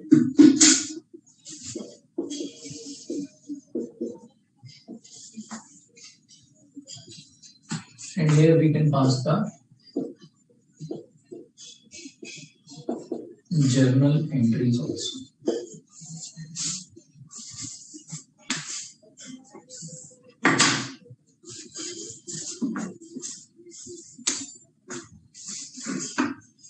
As at 31st December X1.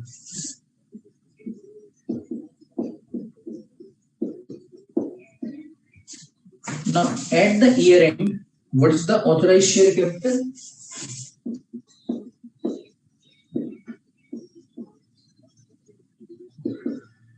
So if we look at the authorized, it's 20,000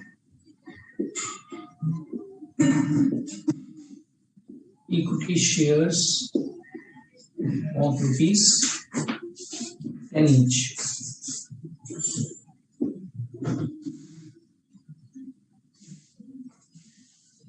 So it's 2 lakh.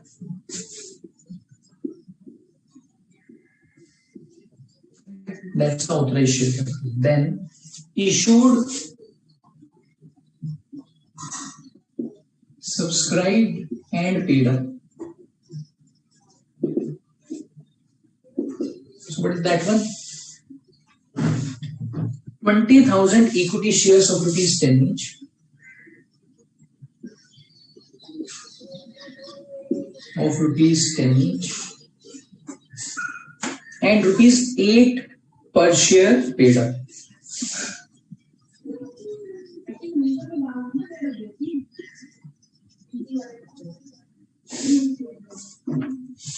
So what will be the total amount? 1,60,000. Okay.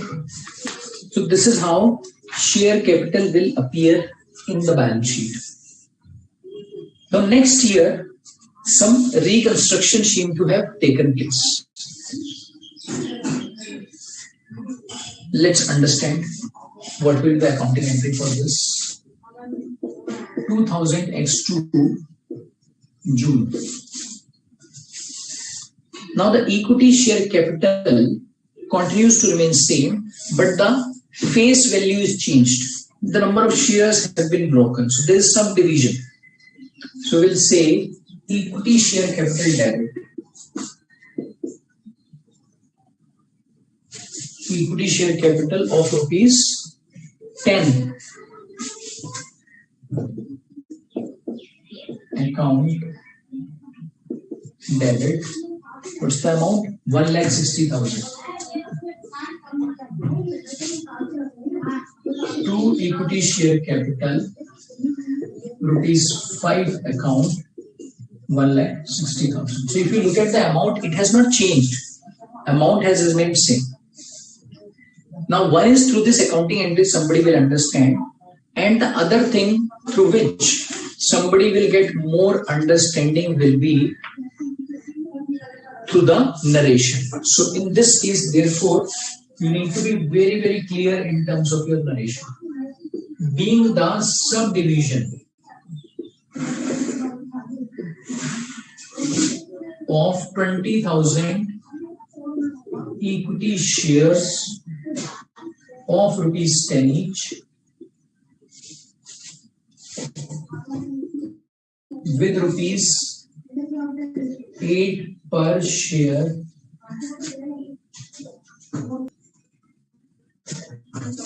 into 40,000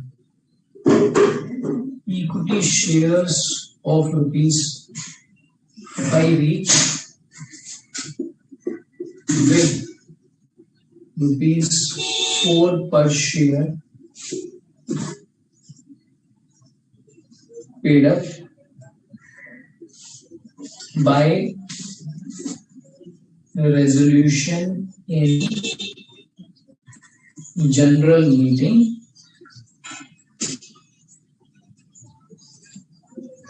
dated so and so. So in the exam, first of all, don't worry about the date. In the question, the date of this meeting is not given. So you'll also write as a dated so and so. But this narration is important. And anyways, narration is important because otherwise your journal entry is not completed and that will lead to reduction of marks. Okay. Now let's see how will this appear in the balance sheet. So now as on X2. So the authorized share capital remains same in terms of the amount, but the number of shares have changed.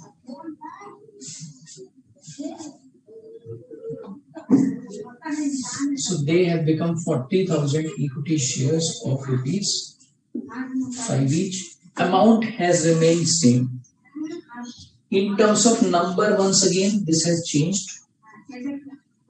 And this has also changed. But the amount has remained same. Correct? Clear on this? Yeah?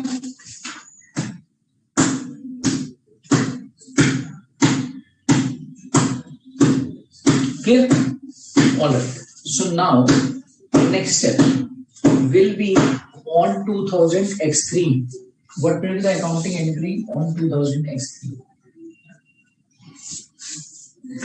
In 2000 X3, once again in June, a consolidation has happened. So herein it was a subdivision. Now the consolidation has happened. Equity share capital is now rupees 5. So that will be debited. 1,60,000. And now instead of 5, this has been made as rupees 100 each. This is rupees 100. Amount remains same. And now we'll say being the consolidation. Instead of subdivision, we'll say consolidation of 40,000 equity shares of rupees 5 each, rupees 4 paid up into how many shares are there? 2,000. 2,000 equity shares of rupees 100 each, of which rupees 80 paid up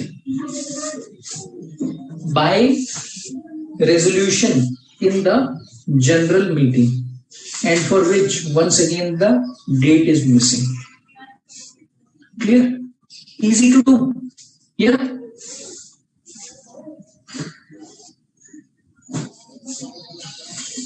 So let's see how will the balance sheet change over here.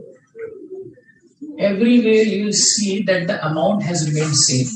It's only the number of shares that changes. So this is 2,000 equity shares of rupees 100 each.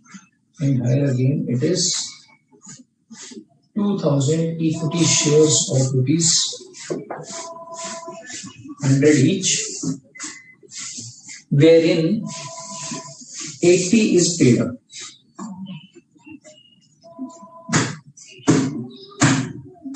Rupees 80 per share is paid up.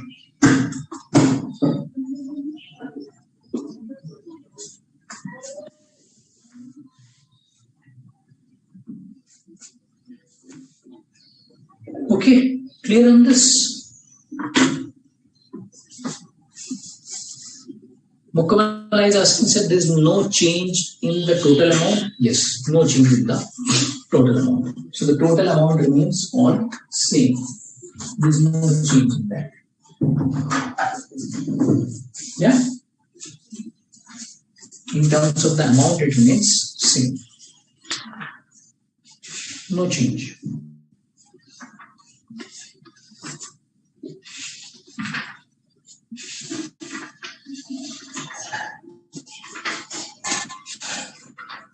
Okay. So now we'll move further.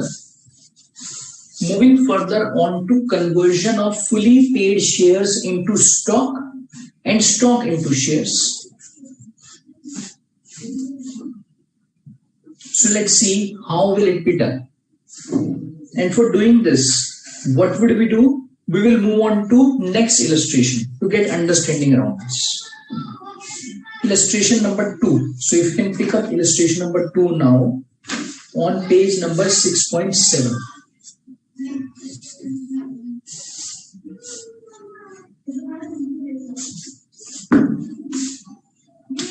Illustration number 2, page number 6.7. Okay. Here again, I'm just not removing all of these parts because this will be sort of repeated. Yeah.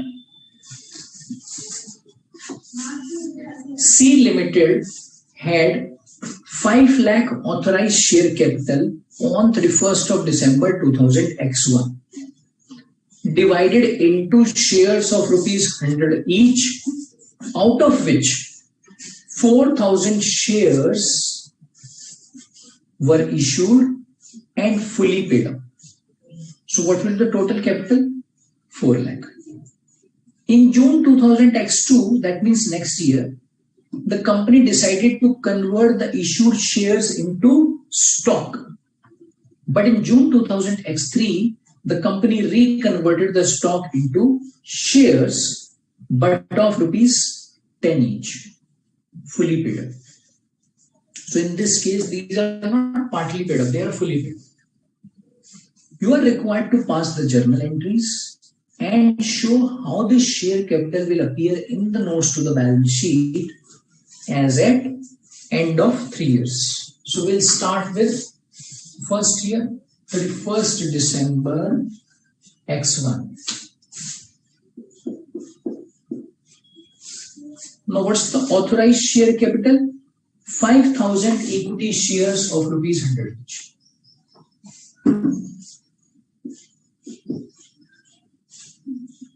Equity shares of rupees 100 each. So this becomes 5 lakh.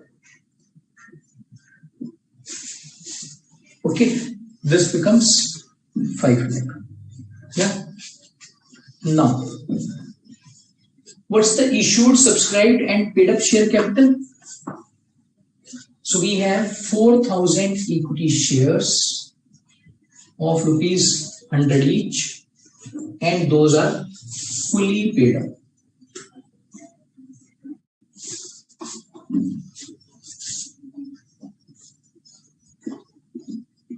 Those are fully paid up. So what will be the total amount of share capital? 4 lakh. So this will be 4 lakh. Okay.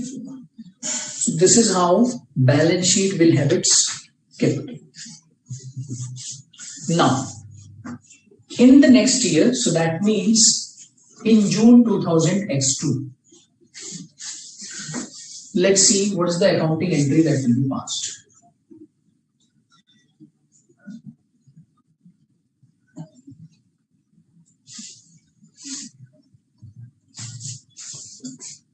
Now we will say that the equity share capital account is debited, and what is the amount?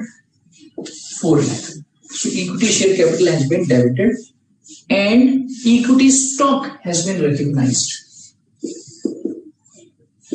To equity stock 4 lakh. This has been recognized. Okay. And in this case, what do we say? In this case, we will say that it's the conversion. In this case, we will say it's the conversion of 4,000 fully paid up being the conversion of 4,000 equity shares of rupees 5 each fully paid up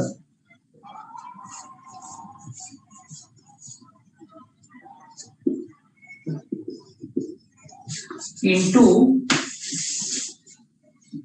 4 lakh equity stake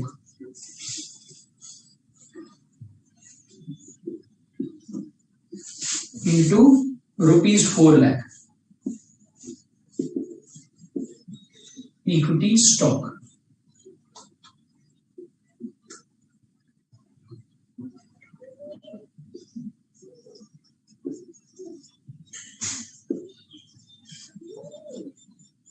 By this resolution in general meeting dated so and so.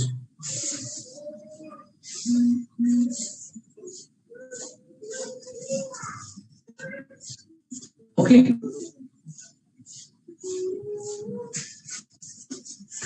Now in this case, equity stock has got generated and this is now required to be shown in the balance sheet. So let's move on to the balance sheet. Yeah. Let's move on to the balance sheet. So now this authorized share capital, this will continue to be there, but in terms of issued and subscribed, what do we have?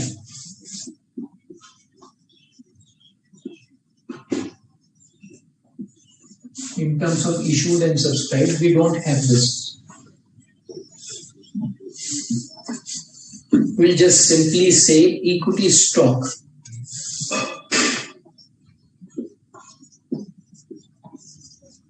$4 lakh, and this is what? 4,000 equity shares of rupees 100 each converted into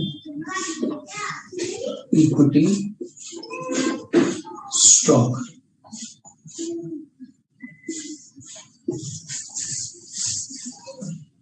Okay, clear on this? Yeah, once again, easy to understand. You may be thinking, but sir, this is the only thing which is required over it. That's it. It's only the names actually which you have been changing. Can you see this? Actually, you are only changing the names of the accounts. Nothing else is happening. See, in respect of this internal reconstruction, whenever this subdivision happens, whenever this consolidation happens, or whenever we change shares to stock, all of these things are complicated and lengthy processes as far as regulatory requirements are concerned. Yeah, the legal processes around all of these things are complicated. But as regards the accounting which is required to be done is not so complicated. You can see this. It's very simple. Okay. Now moving on to the next date, that is June 2000 X3. Now on June 2000 X3, what has happened? Once again, we are getting the equity share capital as against stock. So we will now say equity stock debit 4 lakh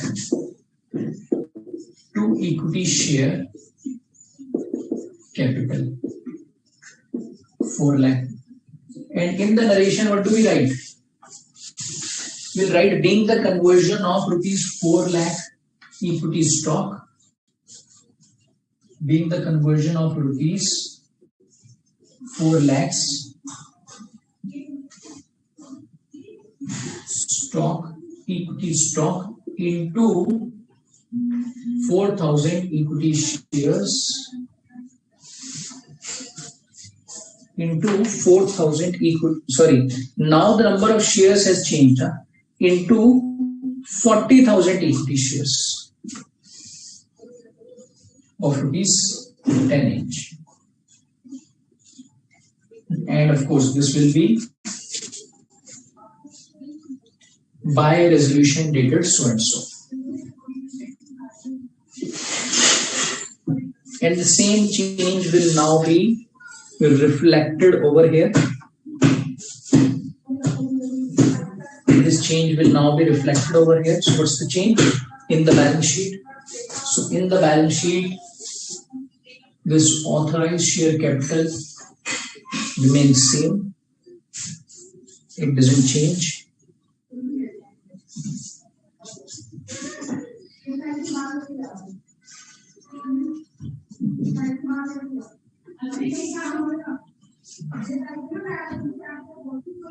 Now the authorized share capital will be 50,000 equity shares. So in terms of amount, it remains same of rupees 10 each. And in terms of issued, subscribed and paid up capital, what do we say? We'll say 40,000 equity shares of rupees 10 each.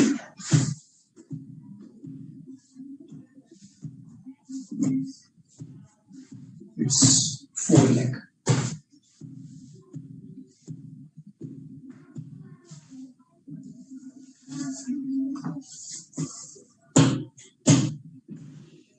I think there are a few comments from you. Prakash is saying that there is not rupees 5 each fully paid up, it is rupees 10 each fully paid up. So which one you are saying? I think your comment must be for the previous one. So all of these changes I'm sure you can do. I'm just trying to explain you the perspective around it. Okay. Radha is saying so change the paid up amount in the journal entry dated June 2000X2. So it's gone. You can change it. Anyways.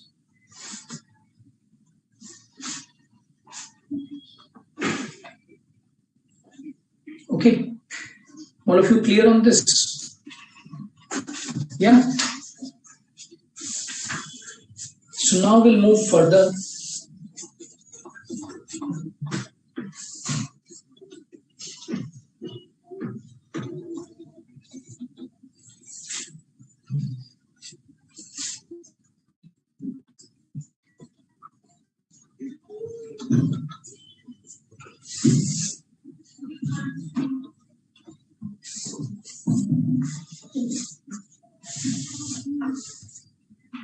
Moving on to another type of internal reconstruction, it involves variations of shareholders' rights. So we can go to page number 6.8.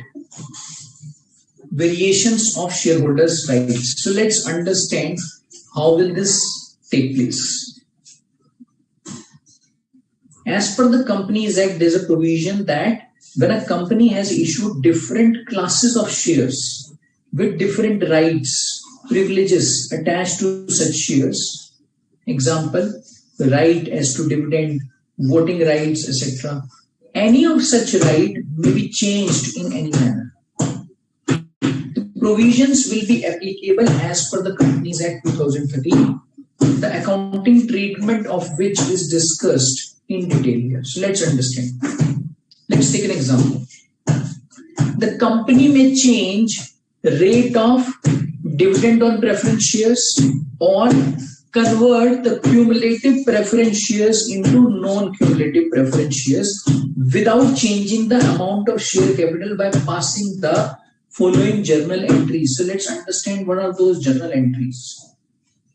So first of all, if we have the preference share capital, so that will be debited. And what will be credited? New preference share capital. That's it.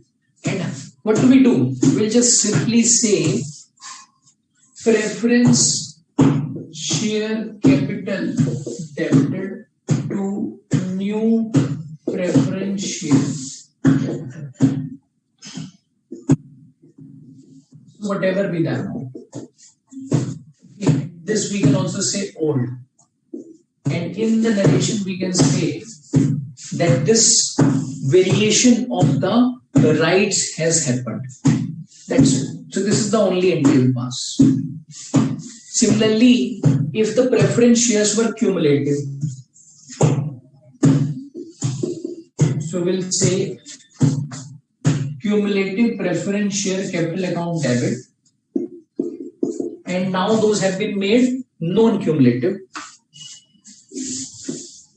to non-cumulative preference share capital account. And here again, all of these things will appear in the narration.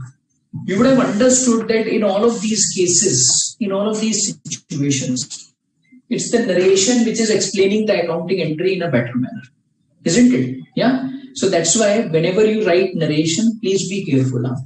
And some of the mistakes, like you pointed out, yeah, Prakash mentioned that there is not ₹5 each fully paid up. It should be ₹10 each when you wrote it on the board.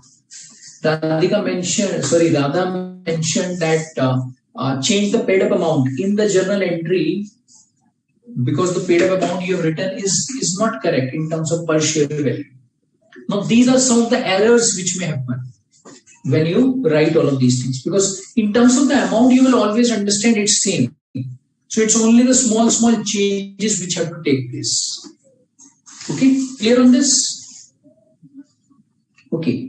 Now another type of reconstruction which may take place is called as reduction of share capital. But before we move on to the reduction of the share capital, if you have any questions, any doubts, please let me know. Let's discuss your questions around the reduction of share capital. In fact, this reduction of share capital, I am not planning to pick it today. I'll just move it to next session. Before this, I'll pick up a smaller one, because I don't think we'll be able to wrap it up today. Yeah. So I'll just skip this reduction of capital. If you have any questions, doubts, you may let me know. I'll just move on to the next part, that is about compromise or arrangements, which is page number 6.10.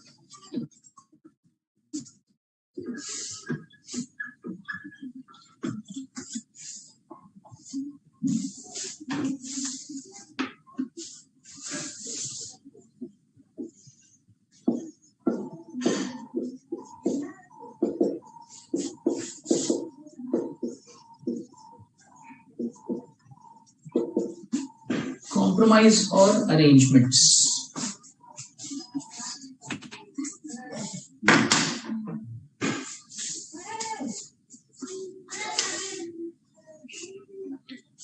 So what is this arrangement? It's an arrangement between a company and its members and outside liability holders when the company faces financial problems. Such an arrangement therefore involves sacrifice by the shareholders, by the creditors, by those who hold the liabilities. So let's understand what will be the accounting treatment in such a case. So first situation or the transaction, when equity shareholders give up their right over reserves and accumulated profits, means they will not receive the rights or accumulated profits. So what will happen? The reserves of the company will be debited with the amount which is foregone, with the amount which has been sacrificed, and this amount will go to reconstruction account with the amount sacrificed.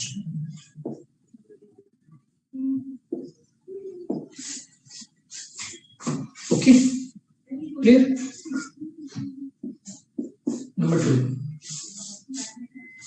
Meghna is asking, sir, what is the need of doing this? See, it's something which happens when the financial position of the company is not good, wherein the company is facing some financial turbulences. So therein, just to bring out the position of the company in the books in a better manner, some of these negative balances are removed, so that the financial position of the company starts looking better. So that is what is required to be done in this case.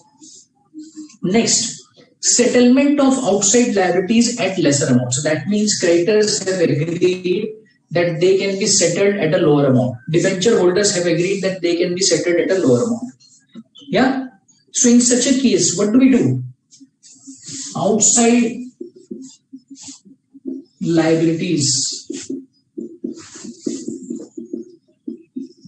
account debited. If there are any provisions in respect of amounts to be paid, debited. to reconstruction amount.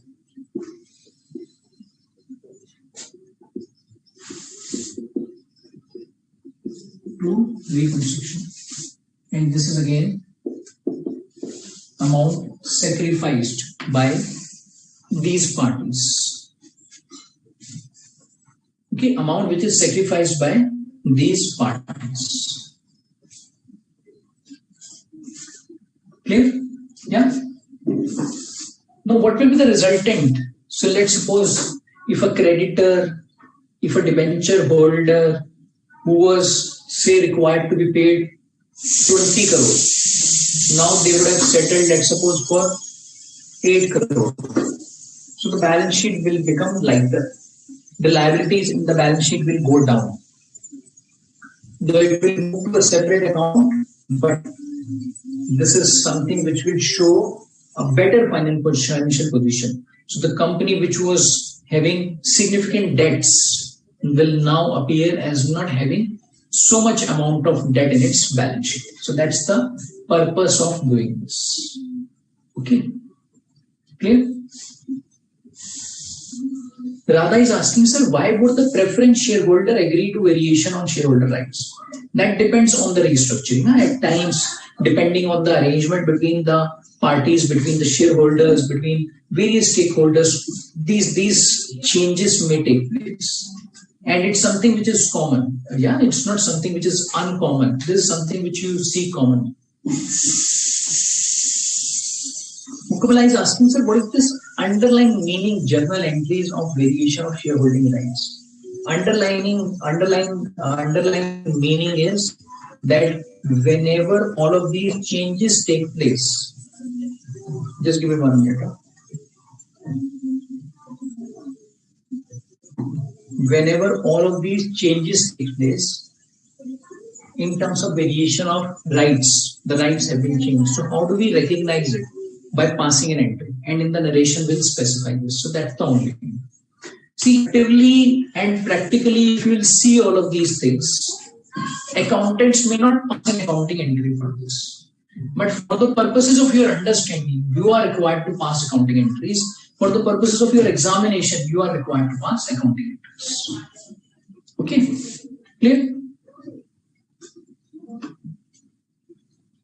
Moving on to another type of internal reconstruction, and a small one. We can just quickly have a look at it. Surrender of shares. This is 6.11. Surrender of shares.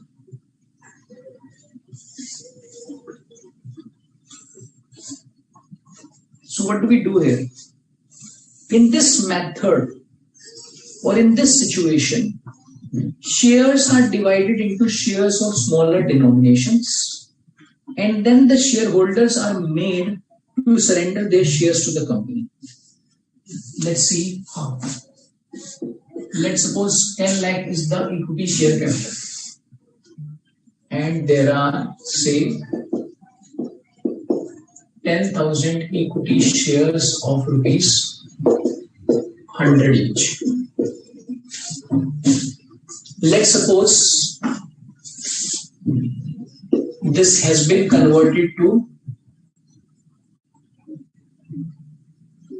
1 lakh. Say to 1 lakh equity shares of rupees 10 each. Now the share capital will remain same. Yeah. Now these shareholders are asked to surrender their shares, and this is something which happens when the company has got excessive capital which is required to be cut down. These shares are then allotted to the debenture holders and creditors so that the liabilities are reduced. Let's suppose out of this 1 lakh, 80,000 equity shares of rupees 10 each remain. So this will become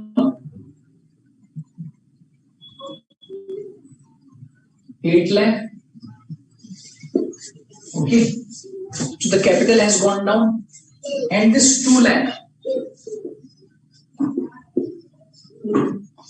will be given to debenture holders or say creditors.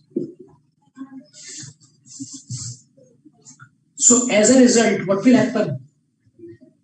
These shares will continue to be there with the company, but these shares will get shifted to the debenture holders or the creditors, and because of which the liabilities of the company will go down. And once again, it's a kind of restructuring to cut down on the liabilities. Yeah, many of you are asking me questions around the purpose of doing this. As I told you, see, all of these things will generally take place when the company is looking to restructure its financial position significantly, and that is always done when the company is facing through some financial turbulences. Okay, so to bring its financial position back to maybe when it looks nice, or maybe to improve its financial position, to make sure that the financial position is something which can be sort of given to the stakeholders. All of these types of restructurings are planned by the management. Okay, yeah. So far, we have not gone into the entries in relation to some of the other concepts we have discussed. So what we'll do is, in the next session, we'll pick up the next type of internal reconstruction, that is reduction of share capital, and we'll also pick up one detailed illustration to understand how some of these capital reduction, etc., can be accounted for. Okay, yeah. So with this, we can just conclude our discussion now. We can end our session now. And my request to all of you will be to make sure that you practice questions on amalgamation. In fact, one of you asked me that, sir, how do we practice questions, and in case we have any challenges in terms of those questions. So in case you have those challenges, we can definitely have a discussion on that. And in terms of practicing the questions, it's very, very important, because some of these things we have been discussing in the session, but some of the other points which we practice ourselves, that is what will really help us to improve in terms of our understanding of the concept. Okay, that is what is required for you for preparing for the examination. Okay, and this internal reconstruction, whatever part we have discussed, make sure that you revise it when we meet next. Okay, so thanks to all of you for your time and for your wonderful participation. Thanks so much.